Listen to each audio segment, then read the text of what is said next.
Good morning po sa lahat. Ako po si Elisha Sagkal at this is my wife, Cristel. Ikatlo po ako sa 4 na magkakapatid at masasabi ko po na pinagpala po ako na ipinanganak po ako sa isang Kristiyanong pamilya.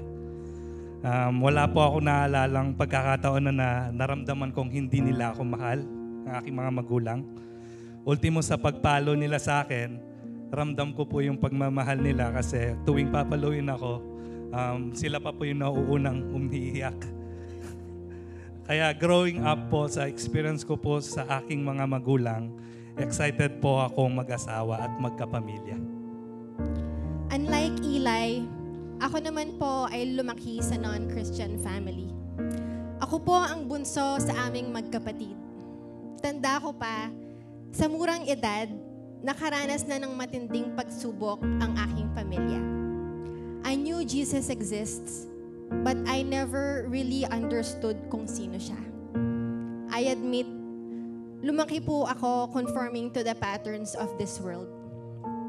In 2008, my mother and I first attended a Christian service dahil po desperadong makahanap ng sagot after a tragic event happened in our family. However, nagpatuloy pa rin po ako sa buhay, dala-dala ang maraming katanungan. And October 2012 po natapos ko po yung college ko at noong May 17, 2013 ay ikinasal naman po kami ni Cristel. During that time, masasabi ko pong wala akong alam sa pag-aasawa. Ang alam ko lang ay madali siya kasi nakita ko sa mga magulang ko na parang lagi lang silang masayang magkasama. Kahit walang ipon, kahit hindi pa stable yung trabaho ko, naniniwala ako sa kantang Love Will Keep Us Alive. Naalala ko pa nga po, kahit sa exchanges of vows namin, ay nararamdaman ang kayabangan ko. Ang sinabi ko po sa kanya ay, we will be an example na madali ang buhay mag-asawa kasi mahal natin ang bawat isa. Talaga ba? Ang yabang po, no? Sa start po ng marriage namin ay nag-struggle po kami financially. Agad pong nabuntis si Cristel sa panganay namin at during that time, naging naselan po ang kanyang pagbubuntis. Kaya't nag-decide kami na titigil muna siya sa pagtatrabaho. Ako naman, dahil fresh graduate, hindi naman po kalakihan ng kinikita ko, kaya every week ay naghihiram lang kami ng pera. Hindi po ako naging masaya sa cycle ng buhay namin. During that time, ay feeling ko, ay tingin ng mga tao sa akin ay hindi ko deserve ang aking magandang asawa. Dahil nurse siya, kung hindi siya nag-asawa, dapat nasa abroad na siya. Nagkaroon po ako ng hunger na i-prove sa kanila na mali sila. Nilamon po ako ng pride. Kaya't ibinuhos ko ang lahat ng lakas at oras ko sa pagtatrabaho. Bago po kami ikasal, ako ay papuntang abroad to pursue my nursing career. However, may malaking burden akong na-feel at hindi na tinanggap ang offer. A year after, Eli and I got married, and the Lord graciously gifted us with 4 precious children po. Sabi nga ni Eli, hindi naging madali sa una. Utang dito, utang doon. Naging madalas na din ang away namin. Dahil dito, buong pusong nagpursigi si Eli sa pag-work. Years passed, he was able to provide exceedingly and comfortably. But little by little, I was also losing my husband. Dahil mas mahaba na po ang oras sa trabaho at sa barkada. Aalis siya ng 7 ng umaga at uuwi ng around 1 a.m. Literal na hello and goodbye na lang sa bawat araw. I felt so alone, ignored, and depressed. Pity party halos araw-araw. I wanted my way out.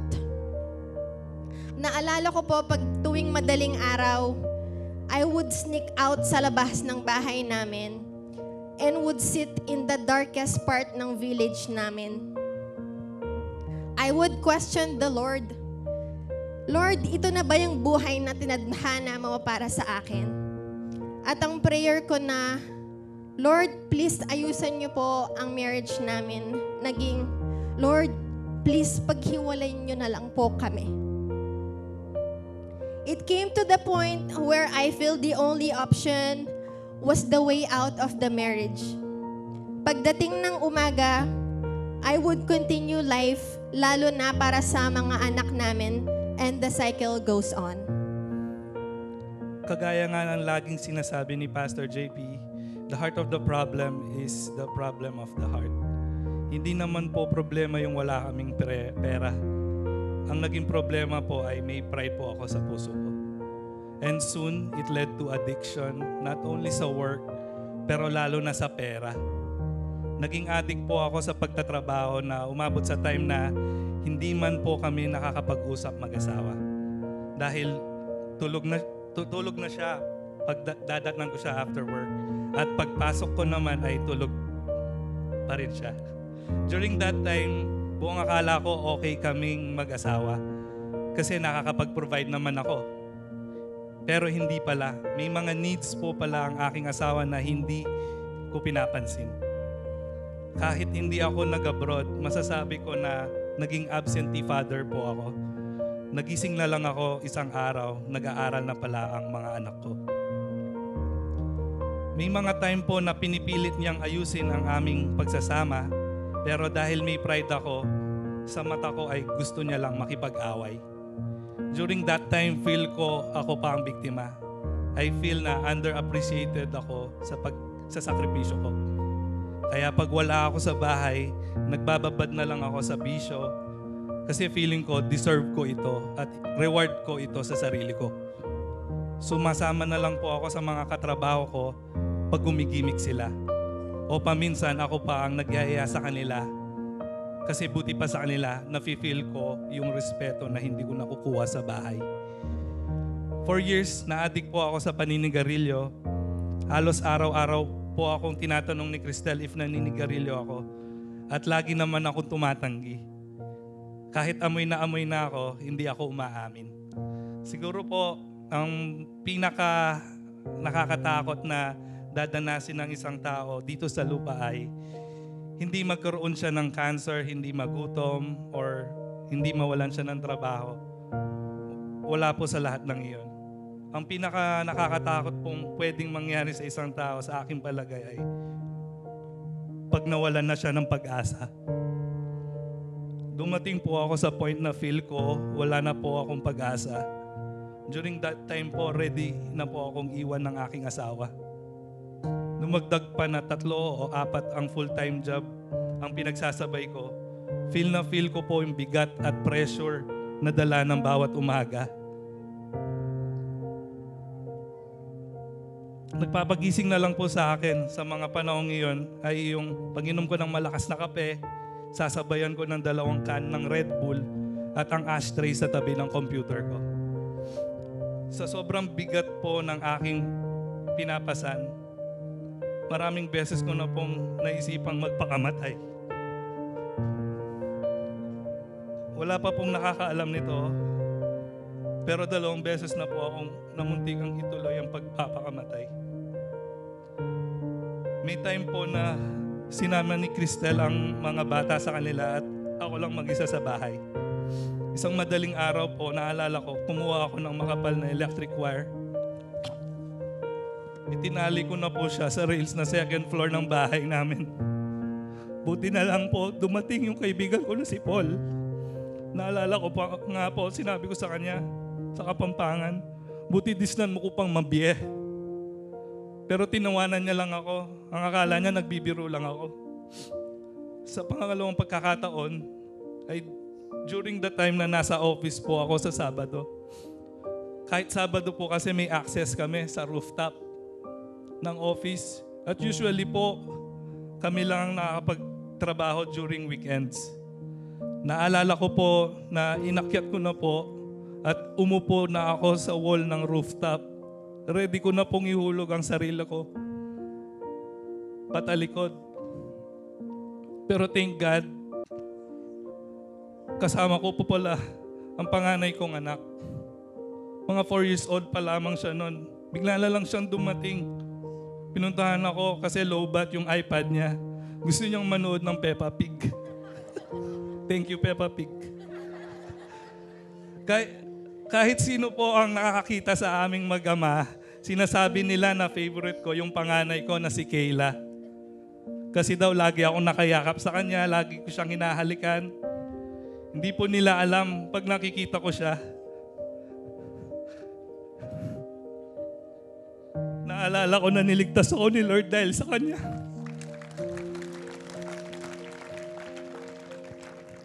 Came 2020 pandemic. Nag-open po ng virtual Bible study ang aking late father-in-law. At unti-unti kong nakilala ng mas malalim pa si Jesus. I was yearning for spiritual growth. Uhaw na uhaw at gutom na gutom po para kay Jesus. I was praying for genuine reconciliation and restoration ng marriage namin. Sa mga panahon na rin na yon, ay unti-unti na akong niready ni Lord sa isang deeper relationship with Him. Unti-unti na rin sinasagot ni Lord ang mga tanong ng puso ko. Tunay nga po ang sinasabi sa Bible, that as you seek Jesus, you will find Him. I was continually praying na baguhin ni Lord ang buhay namin. Na baguhin ni Lord ang aking asawa. And most importantly, I was praying to God na baguhin po niya ang buhay ko. Truly, nothing is impossible with a praying wife. Wala po akong ginawang mabuti to deserve this second chance. But thank God we have a God of second chances. Amen. Ramdam ko po ang pagmamahal ni Lord sa buhay ko. Dahil kahit pilit man ako lumayo, He will always find ways to bring me back to Him. It was during this time na tinuruan po ako ni Lord na mag-rely sa Kanya and not by my own strength. God gave me strength to let go po lahat ng addictions and vices. Kahit po wala akong trabaho during that time, I have never felt more secured in my life and in my family. Nagsisimula na talaga si Lord na sa mga malaking plano niya sa buhay namin. Hanggang dinala na kami ni Lord dito sa The Rock City Church. Vision Sunday 2023 nang ma-invite kami dito sa The Rock City Church. I can still vividly remember ang pag-welcome ng mga ushers at ang pangangamusta ni na Pastor JP at Sister Gail. There was warmth and joy in this place, sa lugar po na ito, dahil sa presence ni Lord. I knew right there and then, we finally found our home. Grateful po kami sa The Rock City Church dahil ginawa itong instrumento ni Lord for our encounter with Him. Our spiritual eyes and ears were opened. It felt like we were the prodigal son and daughter running back to the Father. Natatandaan ko po, third Sunday pa lang ata kami nag-attend dito. During that service po, wala po akong ginagawa kundi lumuha at umiyak. At noong matapos po mag-preach si Pastor JP, naalala ko po nagpa-altar call siya. At isa po ako sa unang lumapit sa altar. It was that time that I publicly, fully surrendered everything to the Lord. Unti-unting binabago na ni Lord ang buhay ko. Ang dating nabubuhay para maghanap buhay, ngayon, nahanap ko na ang buhay ko kay Kristo. At tunay po, nakaka-amaze ang lahat ng ginagawa ni Lord sa buhay namin. Ni-restore ni Lord ang aming pamilya at most importantly, ang relationship naming mag-asawa. Thank you po sa lahat ng istorya na naririnig namin sa marriage squad, accountability groups, at mentoring group. Lahat po ng iyon ay nagpapatibay sa aming mag-asawa. Hindi ko po sinasabing perpekto na kami ngayon. Hindi po. Pero ang pagkakaiba ngayon, may Jesus na kami. May Jesus na ako, nasasalo sa pagkukulang ko bilang asawa at tatay. At dahil doon ay patuloy na magpapabago sa Panginoon upang maging mabuting asawa at tatay sa mga anak namin. Sa tinagal-tagal po namin kinasal ni Cristel, more than 10 years, ngayon ko lang po fully na intindihan through experience yung main Bible text namin during our wedding. Ito po ay matatagpuan sa Psalms 127 verse 1. Sabi niyan, "Unless the Lord builds the house, those who builds it labors in vain." Baliwala po lahat ng pagpapagal natin para sa ating mga pamilya at anak kung wala si Jesus sa buhay natin.